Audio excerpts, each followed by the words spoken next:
May the 23rd. More good news.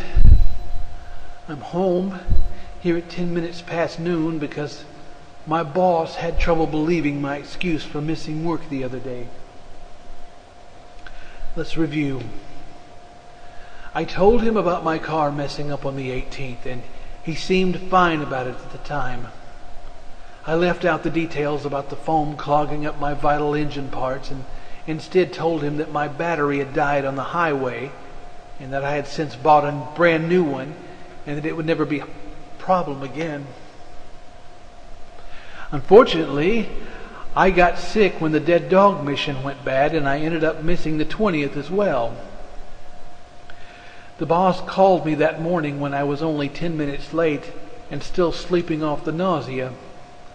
I had hoped to call in myself when I was better awake and had a good excuse fully thought out. Anything seemed better than telling him that I was sick because a dead dog fell on me. When the boss surprised me with the call and asked me why I was late, I blurted out the first excuse that entered my mind, and that was that my car was messed up. "Didn't you deal with your car issue the other day?" he asked me. "Yes, sir, I thought I had." "What is the matter with it this time?" I started coughing, and I told him that my steering wheel was loose. There was a long and skeptical silence on his end of the phone. He asked if I intended to show up for work at all. I told him that I was working on the car at the moment and was trying to get it fixed as quickly as I could. He said that I sounded like I had just woke up. I told him that, yes, I took a quick nap because I was working on the car so hard that I was tired. He asked why I couldn't have called in earlier to say that I would be late because the car had troubles. Why couldn't he just leave me alone? I told him that I had hoped to have the car fully fixed in time so that I wouldn't be late at all. He asked again if I actually intended to come into work.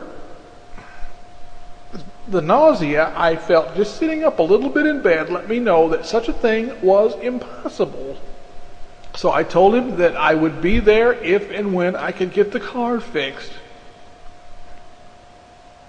He suggested that I go ahead and take the full day and get over my hangover. He sounded pretty mad when he hung up. That was the other day.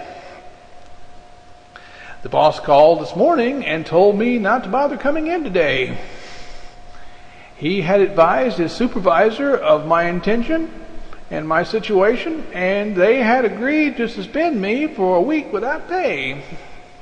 He also hinted about entering me into a company-sponsored alcohol treatment facility. That was a low blow and uncalled for. So, I will be adding my lost wages to Mr. Loiter's ever-growing bill.